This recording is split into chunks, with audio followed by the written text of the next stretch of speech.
दिल्ली शराब पॉलिसी मामले में ये पहला मौका होगा जब 2 नवंबर को ईडी दिल्ली के मुख्यमंत्री अरविंद केजरीवाल से पूछताछ करेगी। इसके पहले सीबीआई इसी साल 16 अप्रैल को उनसे करीब 10 घंटे तक पूछताछ कर चुकी है। उस दौरान सीबीआई ने उनसे करीब 56 सवाल पूछे थे। यह पूछा था कि दिल्ली में नई शराब पॉलिसी लाने की ज़रूरत क्या थी, क्या उनके कहने पर शराब पॉलिसी में कुछ बदलाव किए गए, जो आरोपी विजय नायर है उसको वो कैसे जानते हैं, इसके अलावा जो बाकी आरोपी हैं इस मामले में उनसे क्या उनकी मुलाकात हुई थी, जो दिल्ली के डिप्टी सीएम मनीष सिसोदिया थे उनके सचिव सी अरविंद को वो कैसे जानते हैं, और क्या उनके घर में शराब पॉलिसी को लेकर कोई मीटिंग हुई है। तो ये सारे सवाल उनसे पूछे गए थे, लेकिन अब ईडी उनसे पूछताछ करेगी। दरअसल जो दिल्ली के मुख्यमंत्री हैं उनका नाम जांच एजेंसियों की चार्जशीट और उनके रिमांड नोट में कई बार आया था। अब सवाल ये है कि उनकी शराब पॉलिसी में क्या भूमिका है। तो इसके बारे में मैं आपको बताता हूं कि शराब पॉलिसी के मामले में दिल्ली के मुख्यमंत्री अरविंद केजरीवाल की क्या भूमिका है। जांच एजेंसियों के मुताबिक विजय नायर, जो कि आम आदमी पार्टी का नेता है और इस मामले में आरोपी है, वो लगातार दिल्ली के मुख्यमंत्री अरविंद केजरीवाल के दफ्तर में रहता था, उनसे बातचीत करता था और कई मुद्दों पर चर्चा करता था। उसने शराब पॉलिसी मामले में आरोपी कई शराब कारोबारियों से पहले कहा था कि वो दिल्ली के मुख्यमंत्री अरविंद केजरीवाल से नई शराब पॉलिसी को लेकर अक्सर चर्चा करता है और उनसे वो बातचीत करता है। यही नहीं, उसने शराब कारोबारी समीर महेंद्रू, जो कि इंडो स्पिरिट कंपनी के मालिक हैं, उनकी मुलाकात दिल्ली के मुख्यमंत्री अरविंद केजरीवाल से कराई थी। लेकिन जब एक बार में ये मुलाकात सफल नहीं हुई तो उसने दोबारा अपने मोबाइल से फेस टाइम ऐप के जरिए समीर महेंद्रू को वीडियो कॉल किया और अरविंद केजरीवाल की मुलाकात कराई।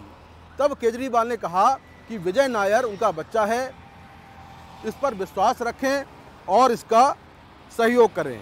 तो ये बातचीत समीर महेंद्रू और दिल्ली के मुख्यमंत्री अरविंद केजरीवाल के बीच हुई थी। इसके अलावा इस मामले में जो एक और आरोपी है राघव मगुंता, जो साउथ की लिकर लॉबी से जुड़ा हुआ है और उसके पिता वाईएसआर सांसद हैं, उनका नाम है एमएसआर। उन्होंने अपने बयान में कहा, राघव मगुंता ने, कि उनके पिता जो हैं वो दिल्ली के मुख्यमंत्री अरविंद केजरीवाल से मिले थे और उन्होंने शराब पॉलिसी को लेकर उनसे बात की थी। तब अरविंद केजरीवाल ने एमएसआर से ये कहा था कि दिल्ली में शराब के कारोबार में आपका स्वागत है। इसके साथ ही दिल्ली के पूर्व डिप्टी सीएम मनीष सिसोदिया का जो सचिव था सी अरविंद, उसने अपने बयान में ये कहा कि मार्च 2021 में दिल्ली के डिप्टी सीएम मनीष सिसोदिया ने दिल्ली के मुख्यमंत्री अरविंद केजरीवाल के यहाँ उसको बुलाया और उसको एक GOM यानी कि ग्रुप ऑफ मिनिस्टर्स की रिपोर्ट सौंपी। इस रिपोर्ट में शराब का जो थोक कारोबार है वो प्राइवेट लोगों को देने के लिए कहा गया। उसका कहना था कि बहुत सारी GOM की मीटिंग हुई थी, लेकिन उन मीटिंग में ऐसी कोई बात नहीं थी। लेकिन ये जो कागज़ था ये उसने पहली बार देखा था और इसी दस्तावेज के आधार पर एक नई ड्राफ्ट GOM रिपोर्ट तैयार करने के लिए कहा गया। उसने कहा कि उस वक्त मीटिंग में अरविंद केजरीवाल थे और सत्येंद्र जैन भी थे, क्योंकि सभी लोग अरविंद केजरीवाल के घर पर थे और वहीं पर ये मीटिंग हुई थी जहां पर एक नया कागज़ सौंपा गया जो कि शराब पॉलिसी को लेकर था। लेकिन इसके पहले ये कागज़ किसी भी GOM की मीटिंग में नहीं आया था। तो ये बयान सी अरविंद ने 7 दिसंबर 2022 को दिया था। तो इस तरह से अरविंद केजरीवाल का जो नाम है वो कई बार गवाहों और आरोपियों के बयानों में आया है, जिसका जिक्र ईडी ने और सीबीआई ने अपने रिमांड नोट में किया है, अपने चार्जशीट में किया है। तो अब उनसे पूछताछ होगी।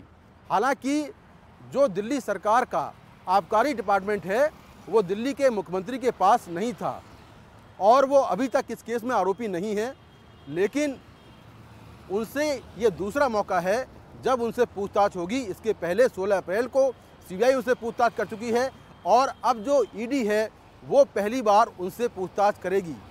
तो पूछताछ के बाद क्या कुछ निकलेगा, क्या उनके तार जो शराब कारोबारी हैं और जो तमाम जो इस केस में आरोपी हैं उनसे किस तरह से जुड़े हुए हैं, उनका क्या लिंक है, इसको लेकर जो बातें हैं वो बाद में साफ होंगी। लेकिन फ़िलहाल आम आदमी पार्टी और अरविंद केजरीवाल के लिए ये मुश्किल है और ये मुश्किल टाइम है, क्योंकि अब इस मामले में कहीं ना कहीं घोटाले के तार उन तक पहुंच रहे हैं और जांच एजेंसी दिल्ली के मुख्यमंत्री अरविंद केजरीवाल से पूछताछ करने जा रही है।